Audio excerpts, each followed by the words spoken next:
Welcome back, readers, to our channel, Novel Nuggets. If you love powerful stories and bite-sized wisdom, you're in the right place. Let's get into today's book. Today, we're diving into The Fourth Wing by Rebecca Yarros with a chapter-by-chapter breakdown. This high fantasy novel follows Violet Sorrengail, a 20-year-old who is forced to train as a dragon rider by her tough-as-nails mother, General Sorrengail. Along the way, we meet fierce dragons, mysterious allies, and uncover dark secrets about the kingdom. This summary will cover the main events in each chapter in a casual storyteller tone. Spoilers ahead. Grab your tea and let's get started. In the very first chapter, Violet arrives at Basgiath War College on conscription day. Her mother is insisting that Violet join the elite riders quadrant, training to be a dragon rider, even though Violet was raised to be a scribe like her late father. Her sister Mira tries to protect her, warning that the riders' training is brutal and might send Violet to her death. We learn Violet's big brother Brennan died years ago fighting rebels, and her mother blames Violet's father's heart condition on that grief. Despite her worries and her sister's pleas, Violet is escorted to the riders' quadrant. As they cross a narrow parapet, a deadly initiation test, Violet meets two fellow cadets, a new friend named Rhiannon and a cocky guy named Jack Barlow. They spot a tall, menacing wing leader named Xaden, whose father was executed by Violet's mother. Xaden shoots Violet a threatening look, arguing that each blames the other's family for past betrayals. In a tense moment at the parapet, a new recruit named Dylan panics and falls to his death. This sets a dangerous tone right from the start and shows that in riders, you either survive or you die. Chapter 2 picks up on the parapet. Violet has nearly made it across when Jack Barlow taunts her, basically saying she's a dead girl walking. She has to calm herself and focus on the facts in her head to make it safely. Rhiannon makes it across safely, but Jack still threatens to kill Violet for being Sorrengail's daughter. Violet forces herself not to panic, and eventually she clears the parapet. Once she's on the other side with the rest of the riders' candidates, Jack steps forward and vows, "You're dead, Sorrengail." It's clear Violet has a target painted on her back, both because of her family and because other cadets see her as weak. Now on the rider's side of the wall, Violet is shaken but alive. Rhiannon greets her and thanks Violet for swapping boots with her earlier, proving Violet's kindness. Soon after, a familiar face finds Violet. Dane Ados, a childhood friend and the son of one of Violet's mother's closest advisors. Dane is a second-year squad leader. He is genuinely worried about Violet and invites her to join his squad, the second squadron of the Fourth Wing, instead of going alone. During their conversation, Dane gently suggests Violet should quit and join the scribes, worrying a dragon won't bond with her. He knows dragons sense the soul of a rider and won't choose someone they think is weak. Violet insists she has to stay. Leaving isn't really an option because her mother will force her back. Dane helps her treat a minor leg injury from the crossing and again warns her that in this quadrant, you either graduate or die. Violet promises to stick it out. Dane says he'll watch over her from now on, but we see he fears Violet's chances. Meanwhile, General Panchek, the commandant, addresses the surviving cadets that night, congratulating the 301 who made it across. 67 didn't. She grimly warns that they'll keep being tested up to the final threshing, the dragon bonding day, and only a few will make it to graduation. Violet goes to sleep, knowing things have only just begun. Morning in Chapter 4 brings roll call and classes.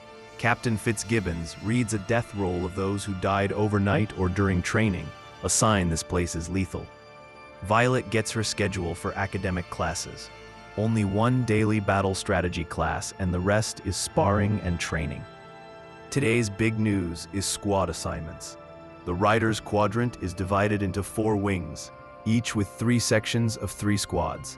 The cadets line up and Xaden comes forward. To everyone's surprise, Xaden orders Dane to move his squad into Xaden's own fourth wing. In other words, Violet and Rhiannon are now in fourth wing under Xaden's authority. The cadets get their first close look at dragons. A riot of dragons swoops in overhead, huge and majestic. They're here to bond with riders in a few weeks. The instructors explain that once bonded, a dragon gives its rider a unique signet power, a special magic. A rider dies if their bonded dragon dies, so the choice of bonding is serious. Back at their quarters, Violet and Rhiannon are nervous but also excited. They made it through day one, and already they're under the wing of the most feared wing leader, Xaden. Chapter 5 kicks off with class. Violet sits in battle strategy with Professor Kaori and Professor De Vera. They study map breaches and griffin attacks on Navarre's borders. Violet quietly realizes on her own that there are attacks being covered up by the higher-ups. Something's fishy, but she knows better than to speak out. She doesn't yet mention the odd mountain raids and failing wards to anyone. After class, Violet heads to the sparring gym with her squad mates. Her friend Rhiannon is impressed by how much Violet knows about battle strategy. Remember, Violet was a scholar in training. But when it comes to hand-to-hand combat, Violet is green. She's basically never been in a real fight. In one practice bout, two cadets fight each other, and one of them is seriously hurt. Aurelie gets knocked out and sent to healers. Then Jack Barlow goes up against a first year and wins viciously. Next, it's Rhiannon's turn. She easily beats her opponent Tynan. Finally, Violet is paired with Imogen, a smug cadet who blames Violet's mother for her own family's downfall. They duel, Imogen shooting daggers at Violet. Violet can't even bring herself to fight Imogen seriously. She's frozen in shock. Imogen ends up breaking Violet's arm in the spar. Mira's armor helps protect her, but it's still a painful loss. The fight is stopped when Violet is badly hurt. This is a harsh wake-up call. Violet needs to learn to fight if she's going to survive.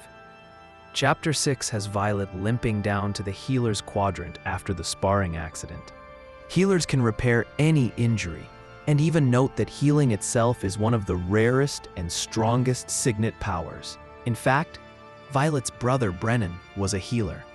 Violet is treated for her broken arm by Winifred and Master Nolan, who stitch and calluses it. While she's there, Dane appears and urges her again. She should quit and join the scribes. That was the plan for her life. He really thinks he's saving her life. Violet, though in pain, refuses. Back in the dorms, Violet finds a surprise. Mira has left a note for her. Alongside the note is a battered book that once belonged to Violet's father, filled with his notes on surviving war training. The first entry explains an inside tip about the sparring matchups. They're not random. Armed with this new knowledge, Violet feels a bit safer. She knows she's in a fight for her life and vows to get smarter about it. In Chapter 7, Violet has gotten into a bit of a routine. She's up early for archery lessons and even goes foraging outside. She knows herbs from her scribe training. One morning, she happens to stumble on a hidden meeting of riders in the woods. To her surprise, the group includes Xaden and dozens of other marked riders, kids of rebellion leaders like themselves. They're supposed to be enemies of the state, but here they look more like mentors and protectors for the newbies. Violet overhears Xaden gently instructing the younger ones on how to survive training. They aren't plotting anything dangerous. They're just helping each other out. Suddenly, the conversation turns dark. Someone asks when they're going to kill Violet Sorengale because of what her mom did. ... Without missing a beat, Xaden snaps that he'll take care of that when the time is right. But Garrick, another rider, defends Violet, saying she had nothing to do with her mother's war. Xaden even points out that Violet's own brother was killed in the rebellion, so she had just as much reason to hate them. Later that night, Xaden appears in her room unexpectedly. He won't let her harm, saying his shadow signet told him she was near. Violet realizes Xaden isn't out to kill her. In fact, he might even be an unlikely ally in disguise. Training intensifies in Chapter 8. Professor Markham lectures about the upcoming threshing, a huge event where cadets will try to bond with dragons. Heads up, about 100 dragons, 160 cadets. Not everyone gets a dragon. Professor Kaori previews that black dragons are super rare and powerful.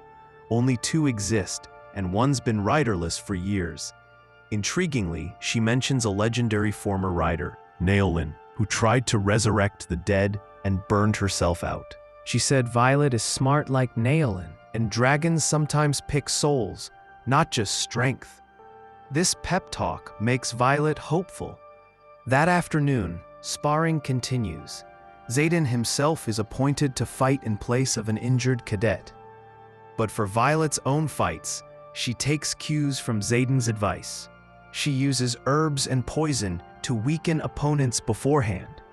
For example, Violet remembers her father's note, figures out she's up against Orin Seifert, and slips a bit of hallucinogenic berry in his breakfast.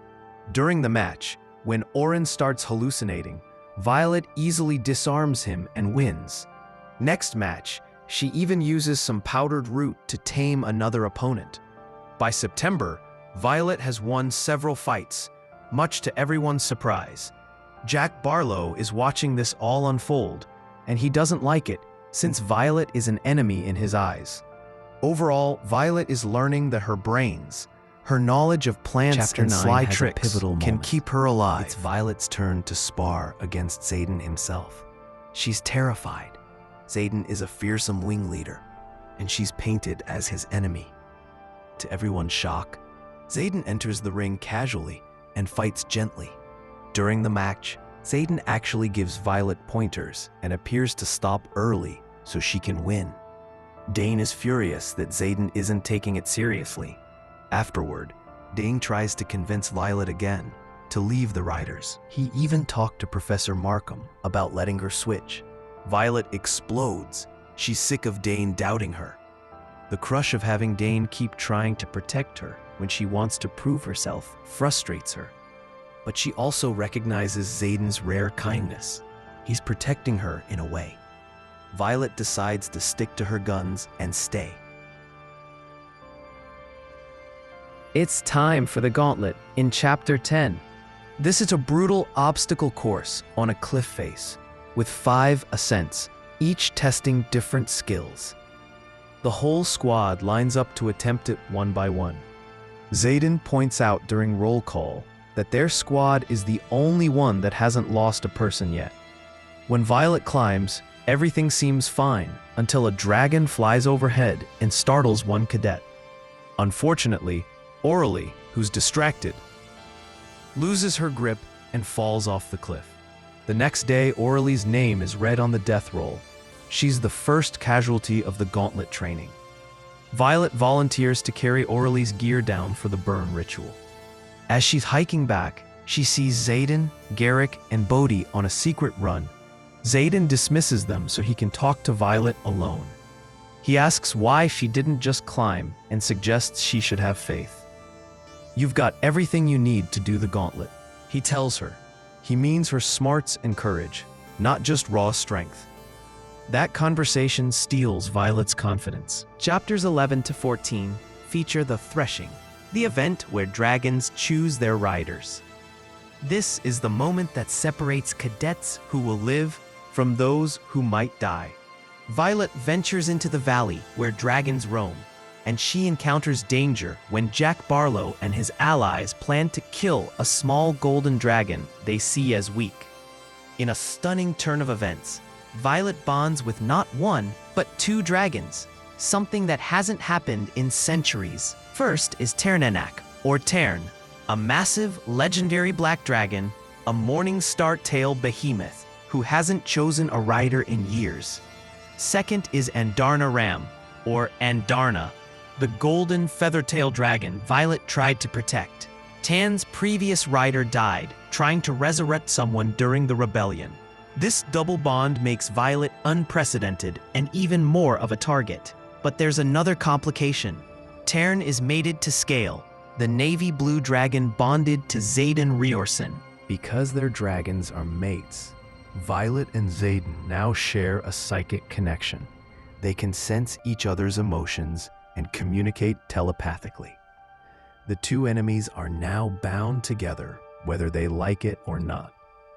Chapters 15 to 19 show Violet developing her skills as a dragon rider while navigating the complex dynamic with Xaden. She learns to fly on Tern, though maintaining her seat is difficult at first. The physical attraction between Violet and Xaden grows increasingly intense, partly because whenever their dragons mate, which happens frequently, both riders feel the overwhelming sensations.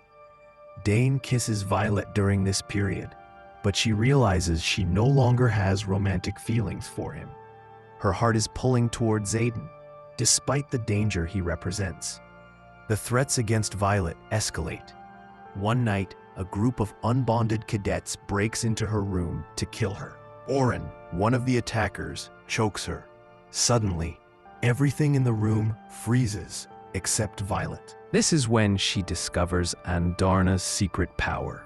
The Golden Dragon can briefly stop time, a rare ability that must be kept secret.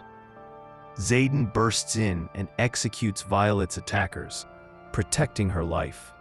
Chapter 20 features a dramatic trial. Wing leader Amber Mavis is accused of orchestrating the attack on Violet. Tern reveals Violet's memories, proving Amber's guilt, and the dragon incinerates her on the spot. Dragon justice is swift and absolute. Chapters 21 to 24 focus on developing signets, unique magical powers that manifest after bonding. Redoc can wield ice, Sawyer has metallurgy powers, and Liam can see for miles. Violet struggles to manifest her signet, which frustrates her.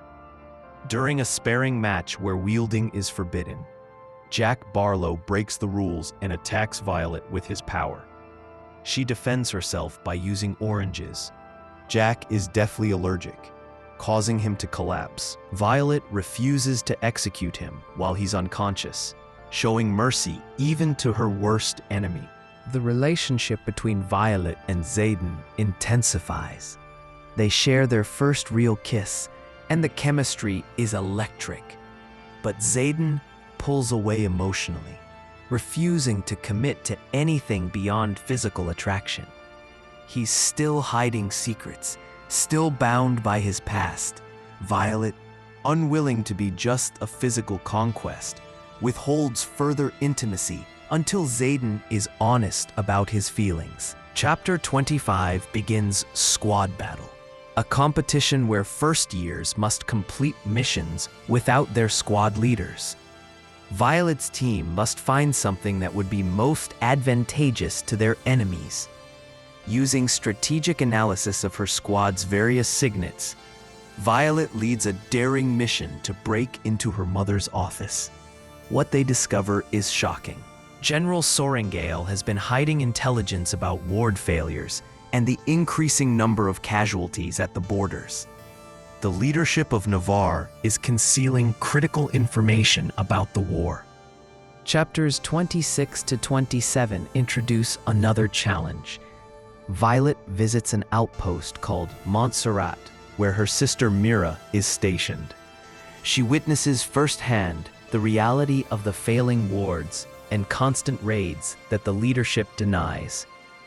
During a tactical exercise, the outpost is threatened by Griffin riders when wards go down, and Xaden forces Violet to evacuate with other first years. Chapters 28 to 29 mark major turning points. War games begin. The fourth wing is pitted against the first wing in a competition to capture an egg while defending their own flag. Violet and Xaden's relationship deepens. He reveals the truth about his scars. He has 107 small white scars on his back, one for each child of the rebellion. Xaden took responsibility for their loyalty, so they wouldn't be executed, agreeing that if any of them betrays Navarre, he will die. During the games, Liam falls during a battle with Jack, and Violet channels Andarna's time-stopping ability to catch him. In her fury, Violet finally manifests her signet. She can wield lightning. Her power is so strong that it causes a rock avalanche, seemingly killing Jack Barlow. Chapter 30 is one of the most anticipated moments in the book. Violet and Xaden finally surrender completely to their feelings. Chapter I'm sorry, 31 I can't assist shows with that Violet request. training with Professor Carr To control her lightning signet. She can summon the power, but struggles to aim it. The memories of her night with Xaden help her channel the electricity. Violet presses Xaden to admit his feelings, but he remains guarded. She refuses further intimacy until he's honest with her. Xaden eventually confesses he's wanted her since he first saw her, and they share another explosive encounter that literally shatters his window. Chapters 32 to 33 take place on Reunification Day, which celebrates Navarre's victory over the rebels. Violet finds her father's hidden warnings in books, realizing he was trying to tell her that history can be erased and rewritten. She finds Xaden grieving for his father on the parapet. They share an emotional moment, expressing their mutual attraction and need for each other. Their intimacy is interrupted by an alarm. The final round of war games has been called. Commandant Panchek announces a scenario, a multi-level griffin attack with failing wards. Xaden is ordered to establish 4th Wing headquarters at Athabine, an outpost beyond the protective wards. This is the same location where Xaden has been making mysterious trips. Dane protests Xaden taking Violet, but she asserts her trust in Xaden and her choice to go with him. Chapter 34 reveals devastating truths. During the flight to Athabine, Xaden's team encounters Griffin riders, but instead of fighting, Xaden greets them as allies. The shocking truth emerges. Xaden and other marked riders have been committing treason, secretly supplying weapons to Poromil. Why? Because the real enemy isn't Poromil. The real threat is the Venin, dark wielders thought to be mythical creatures from folklore. Venin are humans who chose to wield forbidden magic by drawing power directly from the earth, rather than channeling it through dragons. This corrupts them, turning them into power-hungry dragon-like creatures to fight against true dragons. Violet is devastated by this betrayal. Her entire worldview shatters. The war with Poromil has been fabricated by Navarre's leadership to hide the truth about Venin. The wards are failing because Venin are attacking from the Barrens. When they reach Athabane, the outpost is deserted except for a note from Colonel Ados, Dane's father. The message is clear: survive if you can. They've been sent here to die. Xaden realizes that Dane used his signet, the ability to read recent memories when he touches someone, on Violet without her consent. Dane told his father about Xaden's trips to Athabane, and Colonel Ados set this trap to eliminate the marked ones. Chapters 35 to 36 feature the climactic Battle of Resson. A nearby trading village is under attack by 4 powerful Venin and their wyverns. Xaden gives his team a choice: abandon the village and try to survive, or stay and fight for people who aren't even Navarrian citizens. They choose to fight. The battle is brutal and terrifying. Venin prove nearly impossible to kill. Dragonfire doesn't harm them. They can only be killed with weapons made from the alloy that powers Navarre's wards. Violet strikes down wyverns with lightning, slowly realizing that killing the Venin controlling them causes the wyverns to fall as well. The cost is devastating. Soleil, a marked rider, is killed by Venin magic. Then Liam's dragon Day is destroyed in combat with a wyvern. Because riders die when their dragons do, Liam begins to fade. He dies in Violet's arms, asking her to take care of his younger sister Sloane and to trust Xaden. Violet unleashes her full lightning power, but a venom gets close enough to stab her with a poisoned blade. She's dying. Chapter 37 shows Xaden desperately trying to save Violet. He realizes she's been poisoned by venom magic. In his desperation to protect her, Xaden does the unthinkable. He channels power directly from the earth, the forbidden magic that creates venom. He uses this dark power to kill the final venom and save Violet's life. But at what cost? Xaden transports Violet to Aricia, the supposedly destroyed stronghold of the rebellion. But Aricia isn't destroyed. It's been secretly rebuilt, home to a revolutionary movement working to expose Navarre's lies and fight the real enemy, the venom. Chapter 38 delivers the biggest twist of the entire book. Violet wakes 3 days later, healed from her injuries. Walking into her room is someone she thought was dead, her brother Brennan Sorengale. He's alive and has been alive this whole time, part of the revolution. Brennan is a mender with the power to heal. He tells Violet that Taryn's previous rider, Naelin, tried to resurrect him on the battlefield during the rebellion. The official story is that this is impossible and that both Naelin and Brennan died. But clearly, Naelin succeeded in saving Brennan, though it cost him everything. Violet is overwhelmed. Her brother is alive. The rebellion wasn't what she thought. Navarre's leadership has been lying about everything. The war, the venom, history itself. Her mother has known these truths and still perpetuated the lies. Chapter 39 is told from Xaden's point of view, giving us insight into his feelings. He reflects on how he truly wanted to kill Violet when she first arrived at Basgiath, but quickly realized part of his intense emotions came from falling for her. He's desperate for her forgiveness, hoping she can see that he was working for the greater good, protecting people Xaden who had no confesses his one secret else. and asks Violet to join the revolution. She agrees to fight but withholds her trust and her heart, at least for now. She needs time to process everything. Brennan welcomes Violet to the revolution. She now knows the truth about the venom, about Navarre's corruption, and about the real war being waged. The book ends with Violet standing at a crossroads. Her entire life has been upended, but she now has the knowledge and power to fight for what's right. Thank you so much for watching this complete summary of Fourth Wing by Rebecca Yarros. If you enjoyed this video, please give it a thumbs up and subscribe for more book summaries and analyses. Have you read Fourth Wing? What did you think of the ending twist with Brennan? Let me know in the comments below. The next book in the series is Iron Flame, where Violet's journey continues. If you'd like a summary of that book, let me know and I'll create it for you. Until next time, happy reading.